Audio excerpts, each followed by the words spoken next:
Entonces, estamos estudiando algo, pecado y la voluntad de Dios.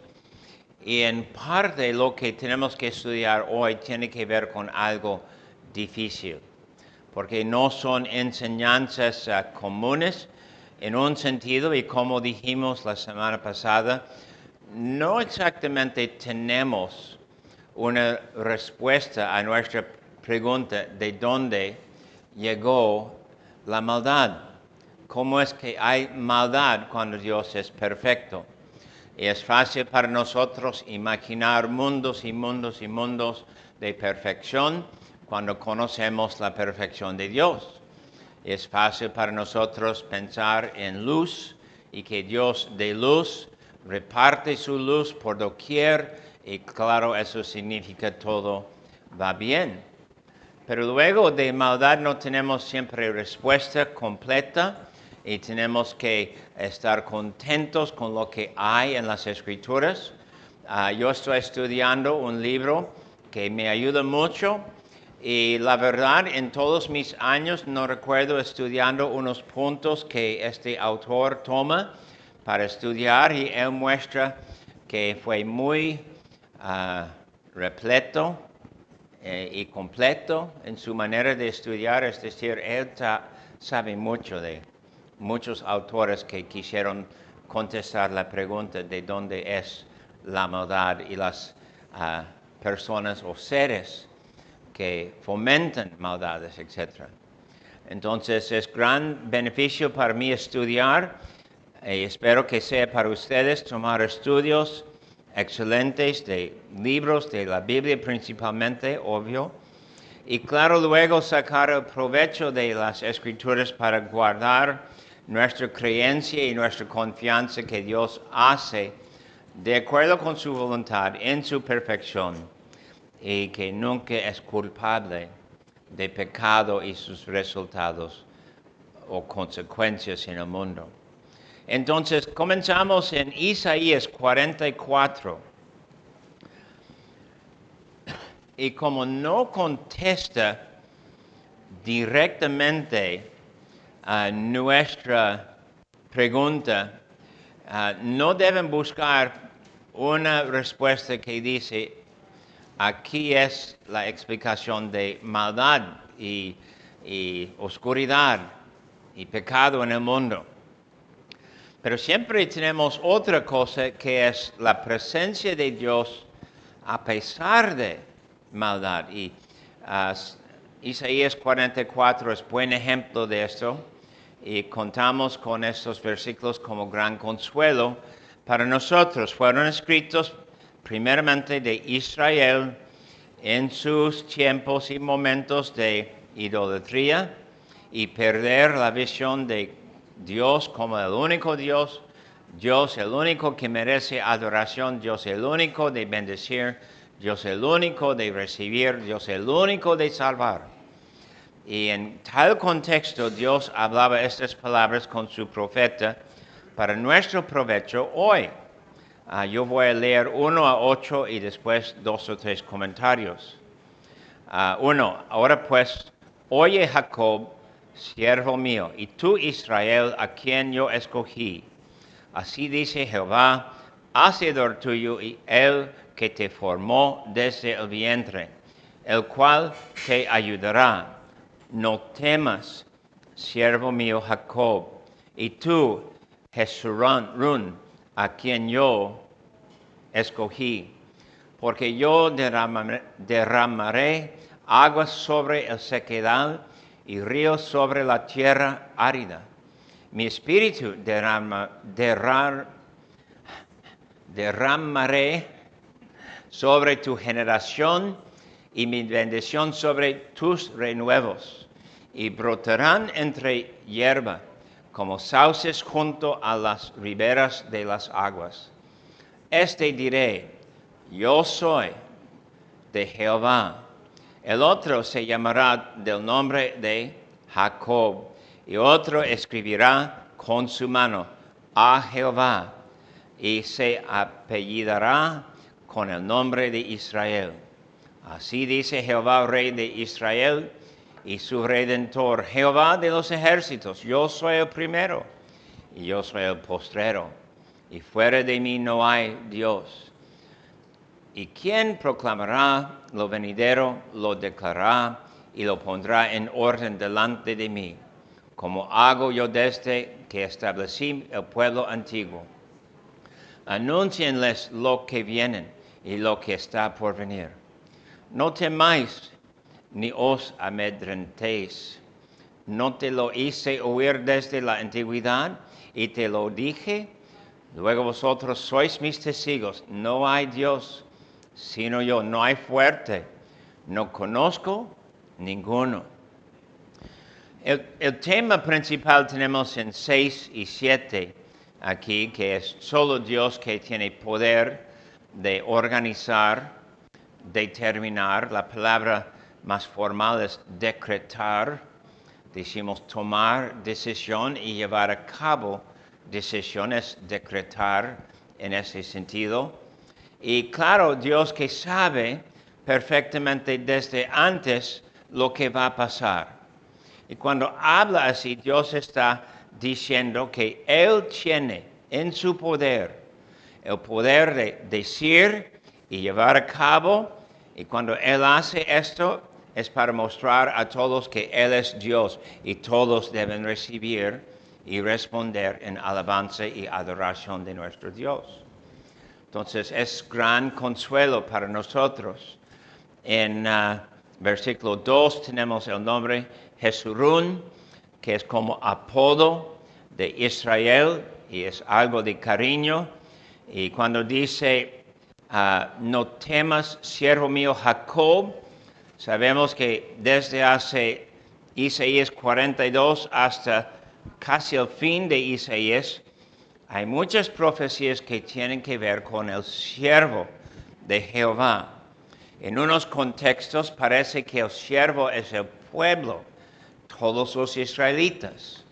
En otros contextos es obvio, Isaías 53 siendo ejemplo, que habla de Jesucristo.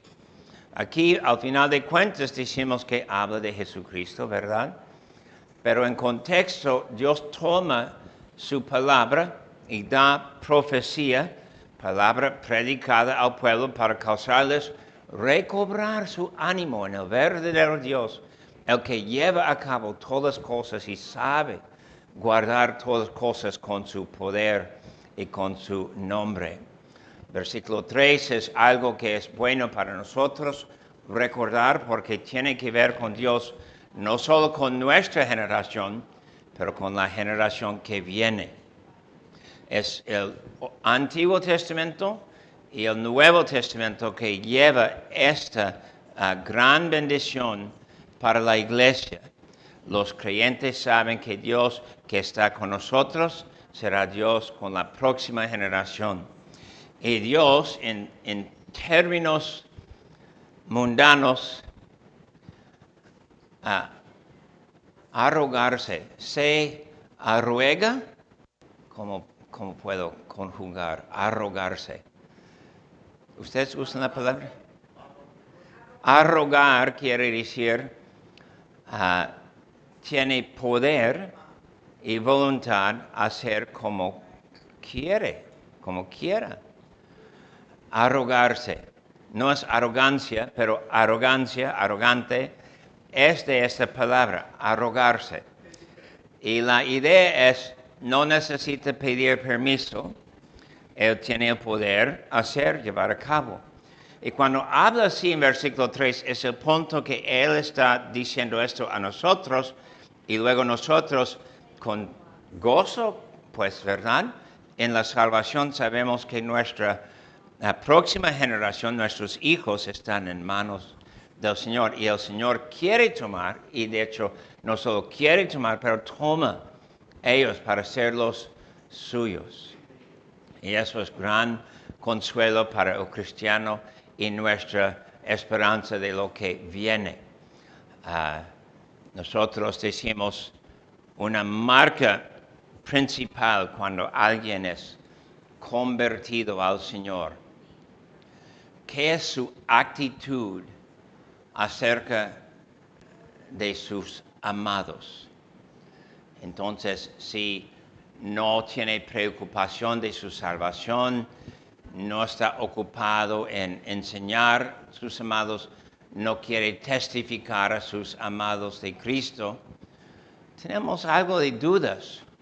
No en el sentido de juzgar, solo de decir, bueno, ¿en realidad entiendes la salvación que no hay otro? No hay otro Dios, no hay otra salvación, no hay nadie más que Dios que lleva a cabo su voluntad, su poder, su redención. Y no hay otra esperanza sino lo que hay en Cristo Jesús. Y cuando conocemos a Dios así, vamos a tener algo de preocupación para la próxima generación. Dios pone en nuestro corazón la idea de predicar, testificar, ayudar a los amados a conocer al Señor. Y es el punto aquí también cuando Dios habla así, Él está diciendo que con razón entendemos que no hay otro, que solo Él tiene el poder de llevar a cabo lo que es su voluntad. Y claro, hemos estudiado antes que la voluntad de Dios es perfecta, ¿verdad? Muy bien. Entonces, proponemos así, Dios no es la causa del pecado, Dios no es el origen del pecado. Dios es siempre distanciado de todo pecado, toda maldad, separado de los que viven en el pecado, porque no son reconciliados con Él. Y cuando hablamos de esto, nosotros podemos decir que, claro, el punto es causarnos decir Dios es santo. Santo. En su santidad, Dios no puede participar en nada de lo que es maldad, pecado o relacionado con algo de esto. Nunca queremos sugerir nada de esto en nuestro Dios. Entonces, cuando decimos así, nosotros tenemos que reconocer, a la vez, no hay nada fuera de su control, como apenas leímos. Si no hay nada fuera de su control, hay para algunas personas la idea de Dios siendo el autor de pecado porque no hay nada fuera de su control. Pero luego, aguas, porque la Biblia no nos da permiso sugerir ni tener esa idea. Todo está bajo el control de Dios, pero eso no quiere decir que es autor de pecado. Su consejo, su decreto, su gobierno se extienden para cubrir todo lo que pasa, incluyendo el pecado y su consecuencia. Permiso no quiere decir fuera de control de Dios. Y cuando decimos permiso, nosotros decimos si es bajo control de Dios, entonces luego tenemos consuelo en lo que leímos aquí en Isaías 44. Si está en su poder, y luego sabemos que Dios da y cumple todas las obras de redención, bueno, entonces es obvio que Dios puede, o capaz, perdón, y puede, a pesar de pecado, a pesar de la destrucción del ser humano, Él puede llevar a cabo la salvación perfectamente. Y cualquier aspecto de cumplir con nuestra salvación, en cualquier lado, en cualquier circunstancia, en cualquier detalle, es bajo el control de Dios. Vamos a ver esto en unas escrituras que aquí tienen y son difíciles en un sentido. Y como son difíciles, leyendo un autor me dijo que muchos de nuestros credos y confesiones no hablan de estos versículos mucho, porque son difíciles. Hay momentos, y como es palabra de Dios, tenemos que hablar de esto, Pero cuando hacemos confesiones y resúmenes de nuestra fe, tenemos cuidado de hablar demasiado de dificultades. Pero hay siempre dificultades para nosotros. He encontrado que no tengo todas las respuestas. Yo sé que es sorpresa para ustedes. No tengo.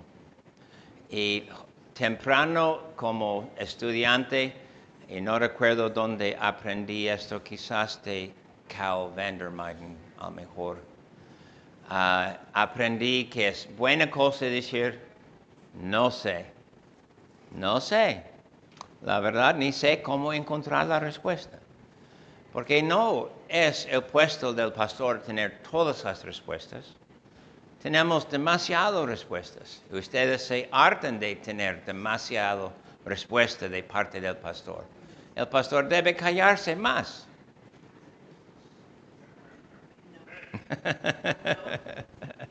Éxodo 7. Y nosotros decimos, ¿verdad?, que cuando el astronauta tomó las primeras pisadas en la luna, los grandes saben exactamente dónde estuvimos cuando él pisó la luna la primera vez. Y luego unos jóvenes pueden decir que recuerdan exactamente dónde estuvieron cuando cayeron las torres gemelas. Y luego hay otros eventos en vida. Yo recuerdo exactamente dónde estaba yo cuando escuché una enseñanza de Éxodo 7:3 y el pleito que fue después. Y eso este versículo, Éxodo 7:3, es una de las razones por qué soy calvinista. Dice, y yo endureceré el corazón de Faraón y multiplicaré en la tierra de Egipto mis señales y mis maravillas. Es la primera vez que tenemos una palabra del corazón de Faraón siendo endurecido. ¿Y quién es responsable de endurecer su corazón? Es Dios, obviamente. Entonces, no es una actividad pasiva, sino es una actividad activa. Es una obra de Dios, es algo que Dios se encarga de cumplir. Es algo que Dios quiere ver pasar. Es algo que Dios no va a dejar a suerte. Él tiene planes, entonces Él persigue, como leímos en Isaías 44, Él persigue mostrando quién es, y parte de la muestra de su persona es tomar el corazón de Faraón y endurecer su corazón. Es difícil, y suena que entonces Faraón tendrá en el día de juicio una excusa no haber sido renovado en el poder de Dios, porque Dios hizo algo a su corazón de endurecer. Pero nosotros seguimos lo que nombramos analogía de la fe, y la analogía de la fe dice, si estamos leyendo un pasaje y hay la sugerencia que hay conflicto con otro pasaje, y no podemos juntar estas verdades. El problema está con nuestro entendimiento y no con la palabra. Y entendido correctamente, la analogía de la fe nos da permiso de tejer y entender estas verdades juntos, porque no hay verdad de la palabra que está en conflicto con otra verdad. Entonces tenemos que entender que no quiere decir que Dios es autor de un corazón duro, endurecido en Faraón. Pero tenemos que guardar que Dios dice por sus propios propósitos, algo pasó y fue obra de Dios, y Dios responsable en un sentido sin ser responsable de su acción. Vamos a regresar a esto en un rato más. Segundo de Samuel, Segundo de Samuel 16 y versículo 10.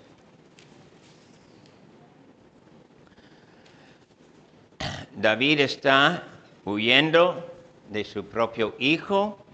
En su casa había traición, unos que eran siervos de David, luego o amargos, o buscando prosperidad por sí mismos, etc. Estuvieron en su contra. En contexto de esto, tenemos David pensando en lo que pasó, una persona mala maldiciéndole y dice, versículo 10, y el rey respondió, ¿qué tengo yo con vosotros, hijos de Sarvía? Si él así maldice es porque Jehová le ha dicho que maldiga a David. ¿Quién pues le dirá por qué lo haces así? Entonces David entendió una circunstancia en contexto de mal circunstancia para él. Fue algo bajo el control de Dios. Y Dios en este sentido permitiendo, es buena palabra usar, pero Dios también sabe de lo que pasa, entonces Dios tiene propósito por lo que pasó. Y puedes decir de tu vida, de toda vida, Dios tiene propósito de lo que va pasando en nuestras vidas. Y cuando guardamos esto, debemos cobrar algo de ánimo. Puedo explicar a ustedes lo que ha pasado y lo que fue duro y lo que fue algo de destrucción. No puedo explicar. Voy a llorar con ustedes. A veces, luego tenemos una sugerencia de por qué, pero quizás es meramente una sugerencia. Yo fui joven creo que fue 20 o 21, cuando me di cuenta de toda mi juventud bajo mi papá alcohólico, y luego fue convertido, y luego yo estudiando ser pastor, y finalmente llegaron momentos cuando todo lo que pasó, que fue duro, difícil, destructivo en mi vida, y yo podía compartir esto con otras personas para ayudarles. Fue un momento de gran gozo en mi corazón. Aunque el Señor permitió todo eso pasar, luego puedo ayudar a otros en las mismas circunstancias. Y fue gran placer cuando cayó tal 20. Y nos ayuda. 1 Samuel 24, versículo 1.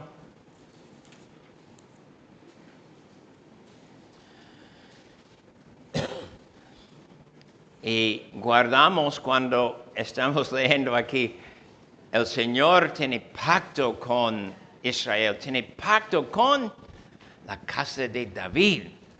Dios tiene placer ser paciente y perdonar todo el pueblo de Israel. Y luego dice 24:1, volvió a encenderse la ira de Jehová contra Israel e incitó a David contra ellos a que dijese, ve, haz un censo de Israel y de Judá. Y cuando confiesa que no quiere culpar a Dios de pecado, no quiere decir que Dios tiene la culpa de haber hecho mal, quiere decir que aun cuando David hizo un pecado enorme, que Dios tomó cuenta, Dios está en las circunstancias, fue el plan de Dios por algo que no vamos a entender exactamente aquí, pero tenemos que guardar, que Dios permite, ¿verdad? Permite. Pero otra vez, no podemos tomar un versículo solo sin el contexto de toda la Biblia y sin la idea de la analogía de la fe. No contradice este versículo otros pasajes.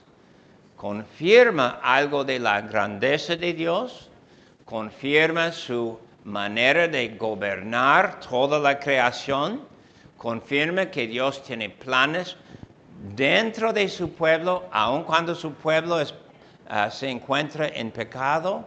Dios tiene planes recuperar y recibir su gente que se desviaron contra Él. Entonces es algo que nos anima a guardar esta esperanza. Malaquías 1,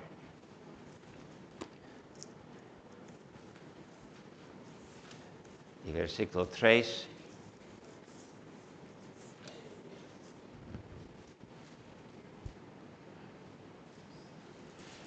Las últimas palabras de versículo 2. Dice Jehová, y amé a Jacob, y a Esaú aborrecí, y convertí sus montes en desolación, y abandoné su heredad para los chacales del desierto.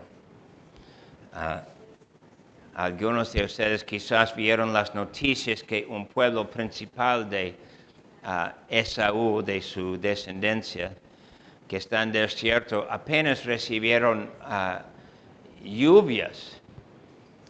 Y luego de ver, no sé si fue inteligencia artificial o si en verdad había lluvias allí, pero la idea de lo que dice el Señor es, Él quita toda posibilidad de futuro, de avanzar, de mantener su próxima generación.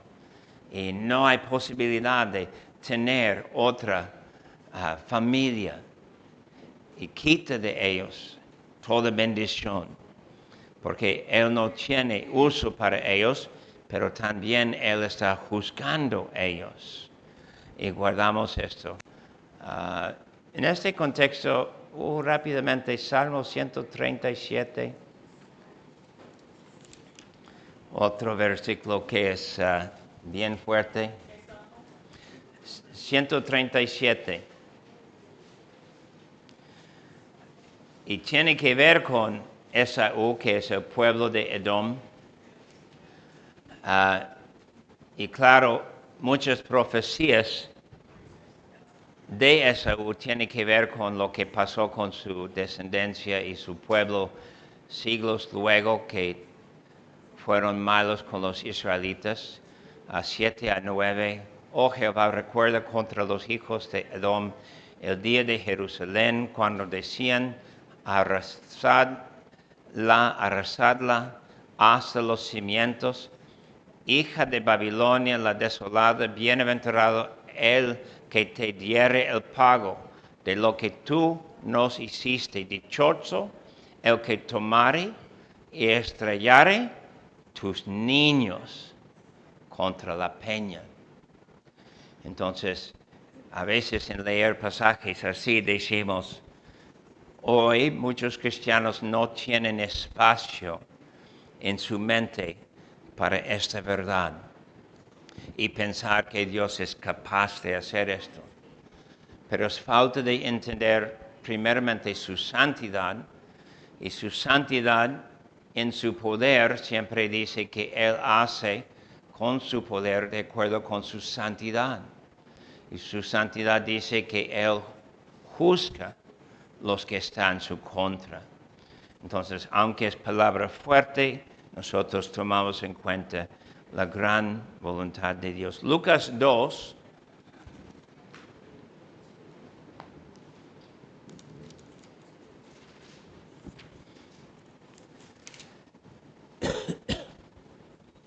(34)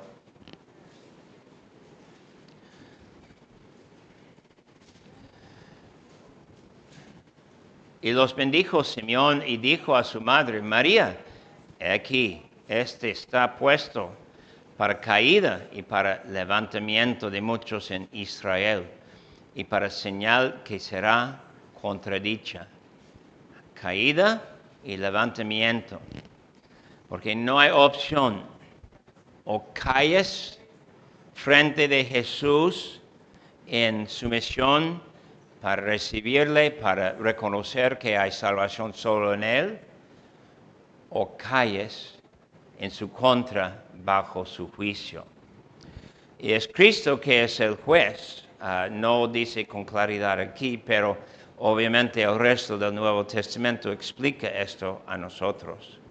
Ahora, bueno, pasamos por alto Romanos 9. Hemos leído Romanos 9. ¿Está en el pizarrón? No, no está. No vamos a leer por el momento, pero les doy la sugerencia de estudiar, porque tiene que ver con lo que leímos de Faraón y también de Jacob y Esaú, y también ayuda a nosotros a entender que los propósitos de Dios siempre son santos, perfectos, y Él cumple siempre para la salvación de los suyos, y eso queremos y eso guardamos. Segundo de Tesalonicenses 2:11. Segundo de Tesalonicenses 2:11. Creo que estaba distraído escribiendo en el pizarrón esta mañana.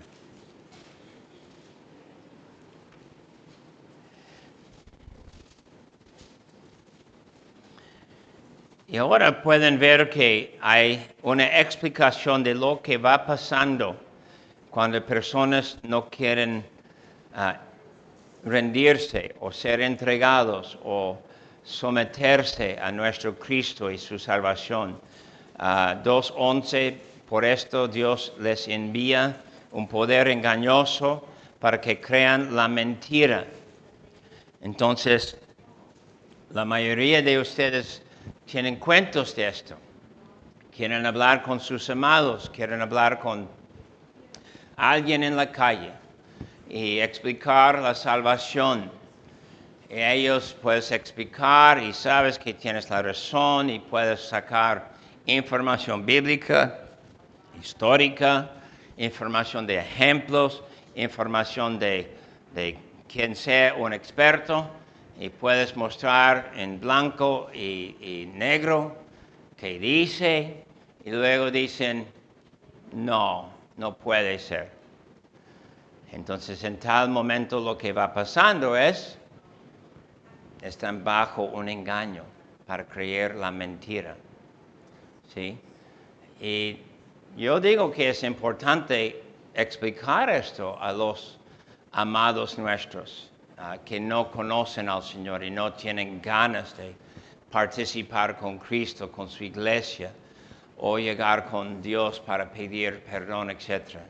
Tenemos que explicar, si puedes mantener algo contra la Biblia, contra lo que dice Dios, entonces necesitas saber que tú estás bajo un engaño y Dios permite esto, pero tú tienes la culpa de creer el engaño y guardamos esto, ¿verdad?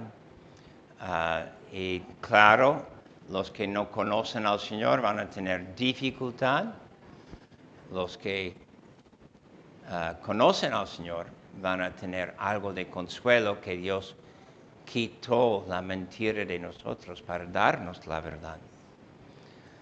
Segundo de Pedro 2, pasamos por alto. Primero de Pedro 2:8 es una palabra que hemos estudiado antes, pero segundo de Pedro 2 quiero leer rápidamente, no profundamente por el momento, pero también tiene que ver con nuestro entendimiento de lo que va pasando cuando hay algo de dos lados, o sea, pecado y pecadores y los santos, y que Dios hace la distinción y es consuelo. Lo que dice aquí es consuelo. El creyente recibe eso y sabe que Dios, a pesar de apariencias, sabe cuidar de nosotros. 2:1, pero hubo también falsos profetas entre el pueblo, como habrá entre vosotros falsos maestros, que introducirán encubiertamente herejías destructoras y aún negarán al Señor que los rescató, atrayendo sobre sí mismos destrucción repentina. Y muchos seguirán sus disoluciones por causa de los cuales el camino de la verdad será blasfemado, y por avaricia harán mercadería de vosotros con palabras fingidas. Sobre los tales ya de largo tiempo la condenación no se tarda, y su perdición no se duerme, porque si Dios no perdonó a los ángeles que pecaron, sino que arrojándolos al infierno les entregó a prisiones de oscuridad para ser reservados al juicio. Y si no perdonó al mundo antiguo, sino que guardó a Noé, pregonero de justicia, con otras 7 personas, trayendo el diluvio sobre el mundo de los impíos. Y si condenó por destrucción a las ciudades de Sodoma y Gomorra, reduciéndolas a ceniza y poniéndolas de ejemplo a los que habían de vivir impíamente, y libró al justo Lot, abrumado por la nefanda conducta de los malvados, porque este justo que moraba entre ellos afligía cada día su alma justa, viendo y oyendo los hechos inicuos de ellos. Sabe, aquí el verbo principal, sabe el Señor librar de tentación a los piadosos y reservar a los injustos para ser castigados en el día de juicio. Y mayormente aquellos que, siguiendo la carne, andan en concupiscencias e inmundicia y desprecian el señorío, atrevidos y contumaces, no temen decir mal de las potestades superiores. Es fuerte, pero punto es tu consuelo como creyente. Has huido del pecado para tener gracia y encontrar perdón en Cristo Jesús. Y amén debes decir. Entonces, cuando tomamos nuestro punto de vista aquí, de la voluntad de Dios, y luego la presencia de la maldad, y entender las dos cosas, nosotros tenemos que guardar que es la luz que quita la oscuridad, y es solo cuando la luz se va que la oscuridad puede entrar. Y claro, eso quiere decir que solo Dios da permiso por sus propios propósitos, su propia voluntad, por su propio amor para con los suyos. Es Dios solo que puede dar permiso a la maldad sobrevivir por el momento. Voy a terminar aquí porque quiero escuchar sus preguntas si hay. Enrique.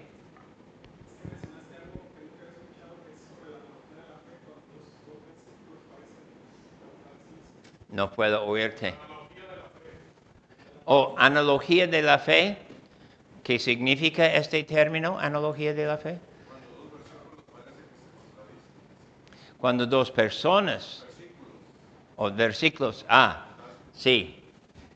Un buen ejemplo de esto es Juan Calvino, que tiene hasta hoy, 500 años luego, buenos comentarios de Mateo, Marcos y Lucas, que cubren a veces la misma materia o mismos cuentos, parábolas, etc.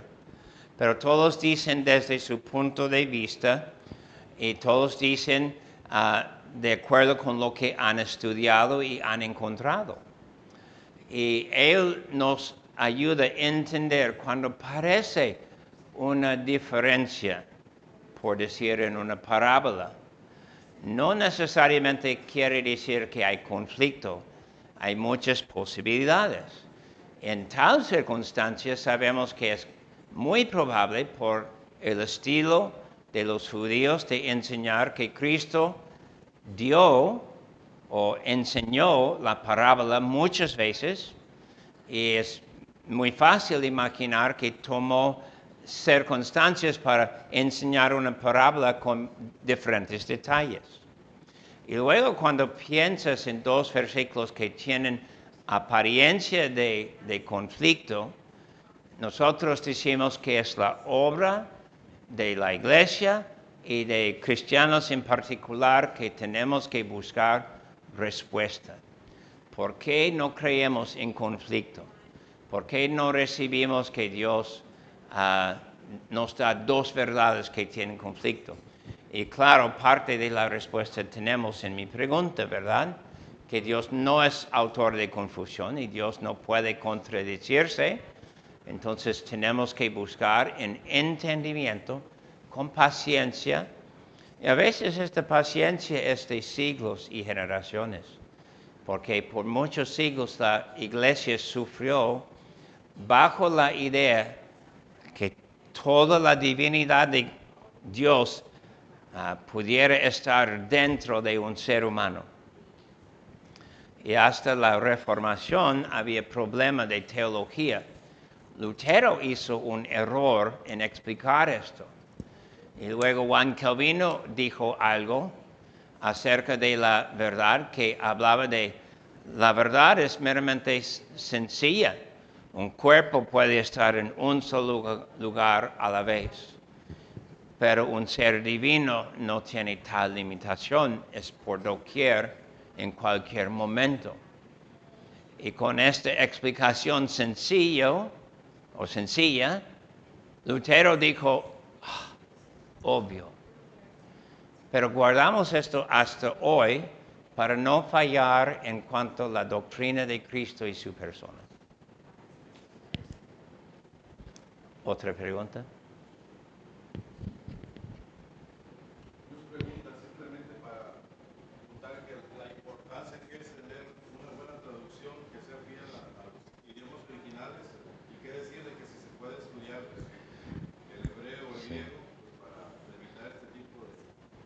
Sí. Sí. No limitarnos a leer la escritura y tratar nosotros de interpretarla a lo que nosotros entendemos únicamente. Sí. Por eso Dios levantó a través de los siglos Sí. gente preparada, estudiada para poder Amén. explorar todas esas circunstancias que son a veces contradictorias. Muchas traducciones, tomar nuestro tiempo, estudiar mucho y tener paciencia para poder seguir aprendiendo.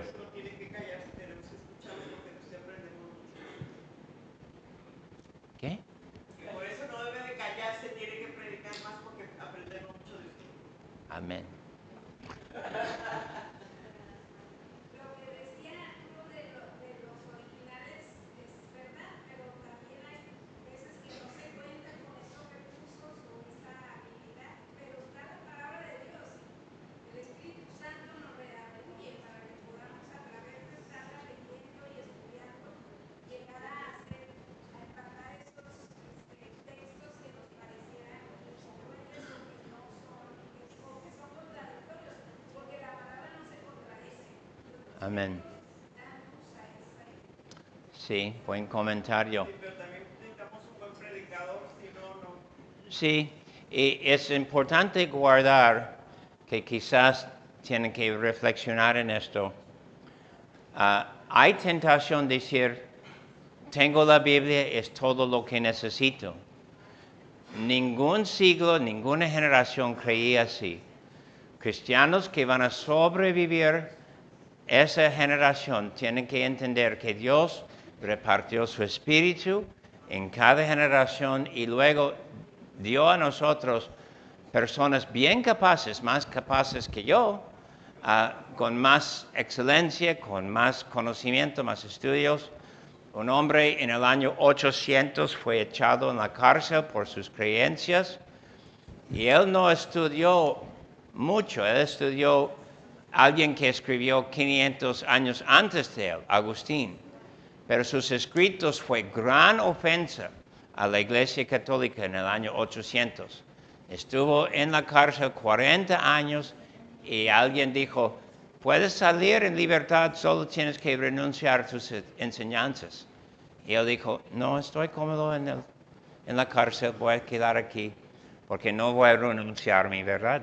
Y la verdad fue su verdad bíblica. Pero seguimos estudiando a este hombre de hace 1200 años porque él tuvo el Espíritu de Dios también. Último.